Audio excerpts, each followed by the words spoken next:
नमस्कार विद्यार्थी मित्रांनो, माझं नाव सुहास भिसे. स्वागत आहे तुमचं सर्वांचं परतदा करंट अफेअर्स मराठी या आपल्या मायबोली भाषेतील एज्युकेशनल यूट्यूब चॅनलमध्ये. विद्यार्थी मित्रांनो, आज आहे 10 नोव्हेंबर 2025. आजच्या दिवसाचे जेवढेही चालू घडामोडीचे महत्त्वाचे टॉप प्रश्न बनत असतील ते सर्व प्रश्न आपण या व्हिडिओच्या माध्यमातून पाहणार आहोत. तरी सर्वप्रथम आपण जर नवीन असताल, पहिल्यांदा या चॅनलवरील व्हिडिओ पाहत असताल तर चॅनलला या ठिकाणी अवश्य सबस्क्राईब सुद्धा करून घेऊ शकता. ठीक आहे, चला तर मग आपण आजच्या व्हिडिओला सुरुवात करूया. त्या अगोदर कालच्या व्हिडिओमध्ये जो काही शेवटचा प्रश्न विचारला होता त्या प्रश्नाचं उत्तर जाणून घेऊया. काय होता प्रश्न?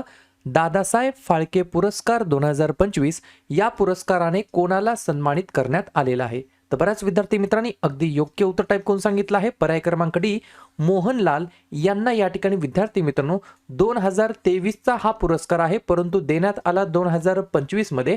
तर 2023 साठीचा जो काही दादासाहेब फाळके पुरस्कार आहे तो या ठिकाणी देण्यात आलेला आहे मोहनलाल यांना. ठीक आहे, लक्षात घ्या 2025 मध्ये देण्यात आला मोहनलाल यांना. त्यांच्या अगोदर मिथुन चक्रवर्ती यांना देण्यात आला होता. त्यांच्या अगोदर वहिदा रहमान यांना देण्यात आला होता आणि त्यांच्या अगोदर आशा पारेख यांना देण्यात आला होता. या गोष्टी तुम्हाला लक्षात ठेवायच्या आहेत. क्लिअर? आता पाहूया विद्यार्थी मित्रांनो, प्रश्न क्रमांक पहिला. टोटल संपूर्ण व्हिडिओमध्ये 12 प्रश्न असतील. सुरुवातीपासून शेवटपर्यंत व्हिडिओ प्रामाणिकपणे पाहण्याचा प्रयत्न करा.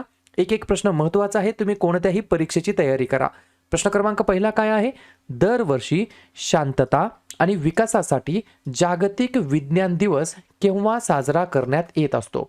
प्रश्न क्रमांक पहिल्याचे योग्य उत्तर आहे पर्याय क्रमांक डी, आजच्याच दिवशी म्हणजेच 10 नोव्हेंबरला दरवर्षी आपण शांतता आणि विकासासाठी जागतिक विज्ञान दिवस म्हणून साजरा करतो. 2 पॉइंट लिहून घ्या.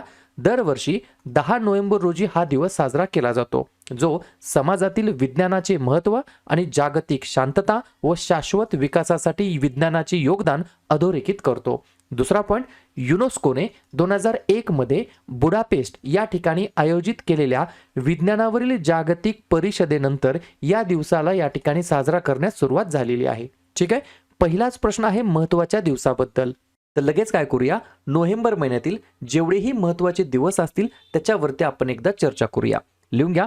5 नोव्हेंबर जागतिक सुनामी जागरूकता दिवस, 7 नोव्हेंबर राष्ट्रीय कर्करोग जागरूकता दिवस आणि महाराष्ट्रामध्ये विद्यार्थी दिवस, 8 नोव्हेंबर जागतिक रेडिओग्राफी दिवस, 9 नोव्हेंबर राष्ट्रीय कायदेशीर सेवा दिवस, 10 नोव्हेंबर शांतता आणि विकासासाठी जागतिक विज्ञान दिवस, 11 नोव्हेंबर राष्ट्रीय शिक्षण दिवस आणि युद्धविराम दिवस, 12 नोव्हेंबर जागतिक निमोनिया दिवस, 13 नोव्हेंबर जागतिक दयाळूपणा दिवस, 14 नोव्हेंबर जवाहरलाल नेहरू यांचा जन्मदिवस भारतामध्ये बालदिवस म्हणून आणि जागतिक मधुमेह दिवस असतो 14 नोव्हेंबरला. 15 नोव्हेंबर बिरसा मुंडा जयंती आणि गुरु नानक जयंती, 16 नोव्हेंबर आंतरराष्ट्रीय सहिष्णुता दिवस, 17 नोव्हेंबर आंतरराष्ट्रीय विद्यार्थी दिवस, 19 नोव्हेंबर जागतिक शौचालय दिवस आणि आंतरराष्ट्रीय पुरुष दिवस, 20 नोव्हेंबर सार्वत्रिक बाल दिवस, 21 नोव्हेंबर जागतिक दूरदर्शन दिवस, 25 नोव्हेंबर महिलांवरील हिंसाचार निर्मूलनासाठी आंतरराष्ट्रीय दिवस, 26 नोव्हेंबर भारताचा संविधान दिवस आणि राष्ट्रीय दूध दिवस आणि 28 नोव्हेंबर महात्मा फुले पुण्यतिथी. क्लिअर? पुढचा प्रश्न, प्रश्न क्रमांक दुसरा. संयुक्त राष्ट्राच्या म्हणजेच युएनच्या जल करारामध्ये सामील होणारा दक्षिण आशियातील पहिला देश कोणता ठरलेला आहे? स्टार मार्क करून ठेवा, प्रश्न विचारला जाणार.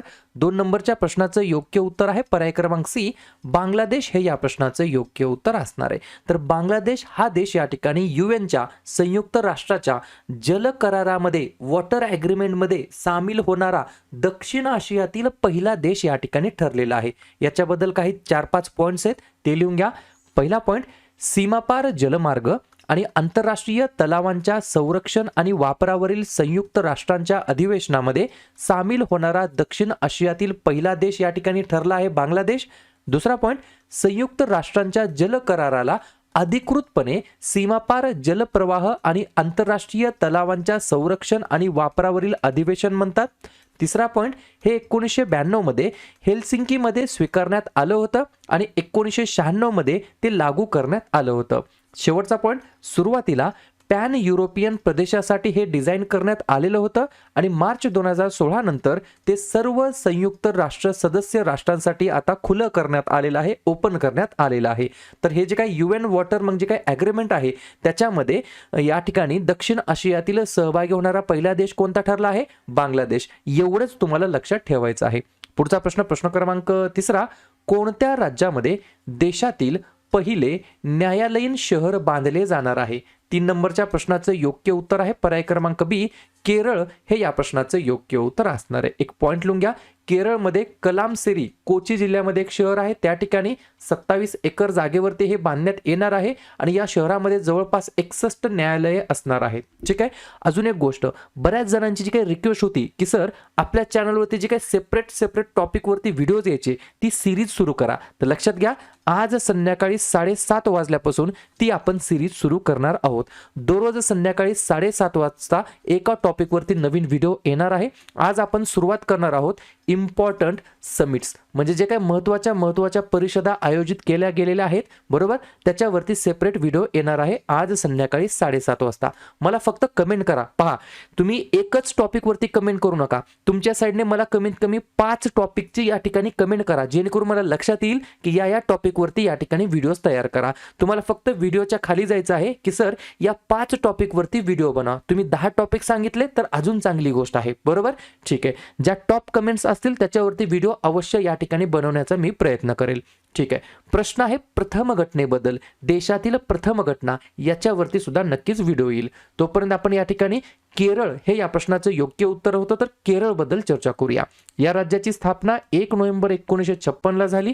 मुख्यमंत्री आहेत पिनराई विजयन, राज्यपाल आहेत राजेंद्र आर्लेकर, राजधानी आहे तिरुवनंतपुरम. 6 महत्त्वाचे राष्ट्रीय उद्यान, इरविकुलम, मठिकेतन, अनमुडी, पामबदुम, पेरियार आणि सायलेंट व्हॅली, आणि 4 महत्त्वाचे धरण आहेत इडुक्की, मालमपुझा, पेची आणि कुंडाळा.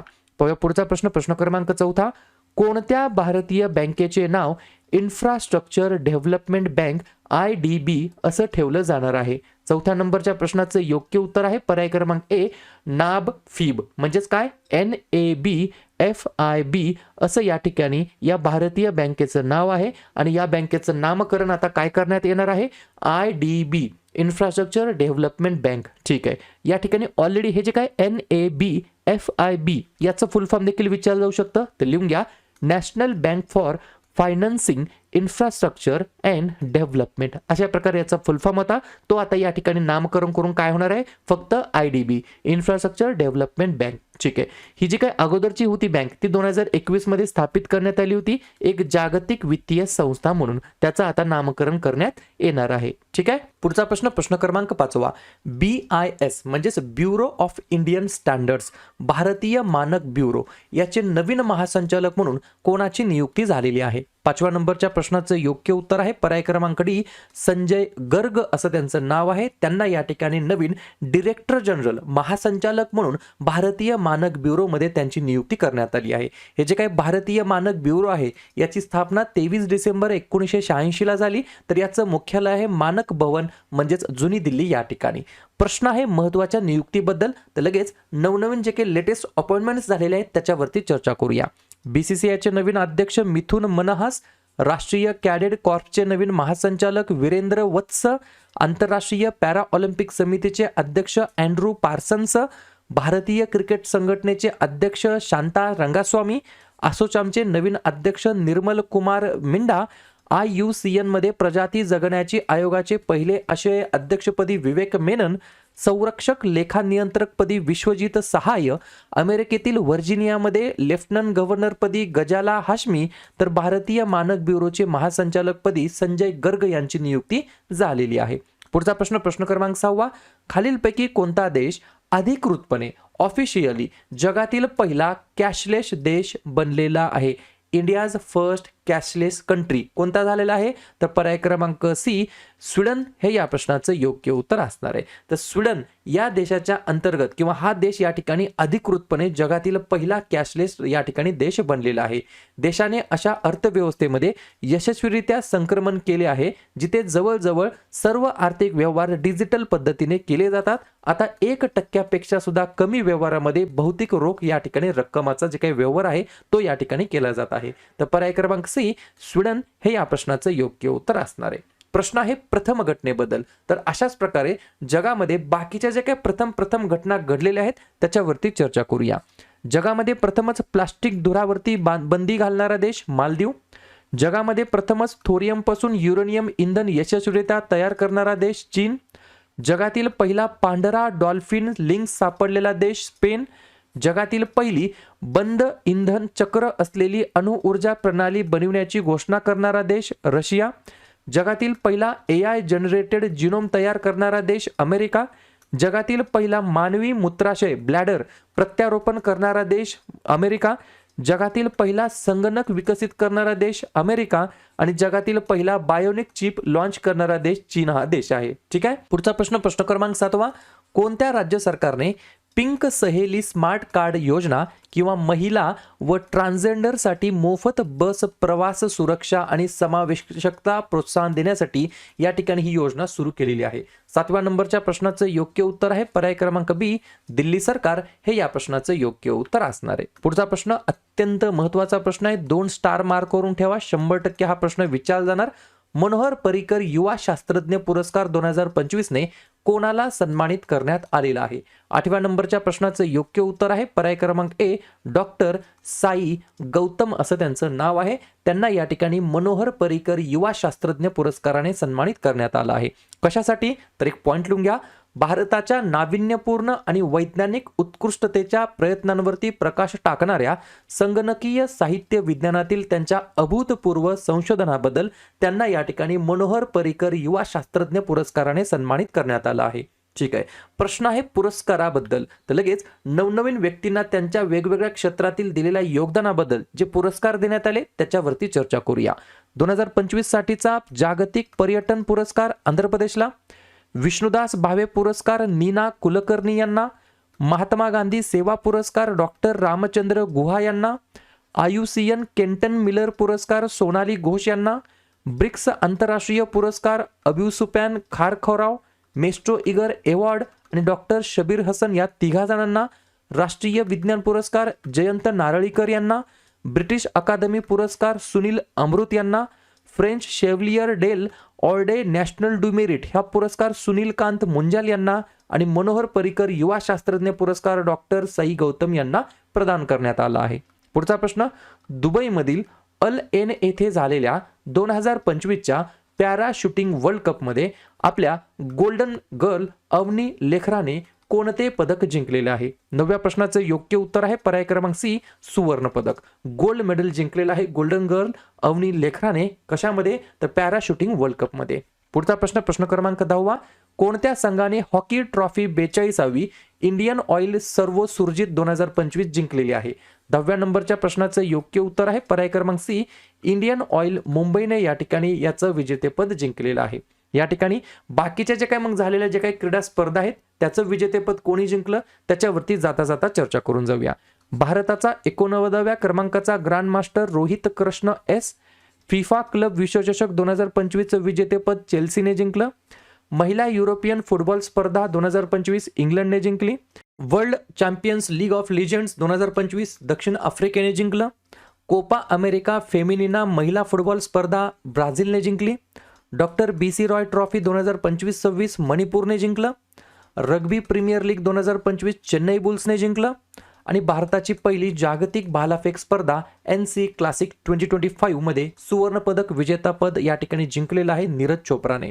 पुढचा प्रश्न रोमारी दोंडुवा वेटलँड ज्यासाठी रामसर साइटचा दर्जा मागितला जात आहे तर हे कोणत्या राज्यामध्ये स्थित आहे? तर पर्याय क्रमांक बी आसाम राज्यामध्ये स्थित आहे. क्लिअर. शेवटचा प्रश्न, UBS ग्लोबल वेल्थ रिपोर्ट 2025 नुसार सर्वाधिक करोडपतींच्या यादीमध्ये भारताचा क्रमांक किती आहे? तर 12व्या नंबरच्या प्रश्नाचं योग्य उत्तर आहे पर्याय क्रमांक ए. आपल्या प्यारा भारताचा या ठिकाणी 14वा क्रमांक आहे. कशाच्या बाबतीमध्ये? तर UBS ग्लोबल वेल्थ रिपोर्ट 2025 नुसार जगातील सर्वाधिक करोडपतींच्या यादीच्या बाबतीमध्ये 14वा क्रमांक आहे भारताचा. क्लिअर. तर अशा प्रकारे विद्यार्थी मित्रांनो हे होतात आजचे 12 प्रश्न. उपक्रम कंटेंट हा जो काही प्रयत्न आपण सुरू केलाय मराठी भाषेमध्ये कसा वाटतो अवश्य कमेंट करत चला. आणि तुमच्यासाठीचा आजचा खास प्रश्न, अलीकडेच फाईड बुद्धिबळ विश्वचषक 2025 ट्रॉफीचे नाव बदलून काय ठेवण्यात आलेलं आहे? Major Dhyanchand cup, Viswanathan Anand cup, D Gukesh cup की अमर कप? तर ज्या पण विद्यार्थ्यांनी या प्रश्नाचं योग्य उत्तर येत असेल त्या प्रश्नाचं उत्तर तुम्ही कमेंट बॉक्समध्ये देण्याचा प्रयत्न करा. प्रश्नाचं उत्तर चुकू द्या, बरोबर येऊ द्या, काहीच हरकत नाही.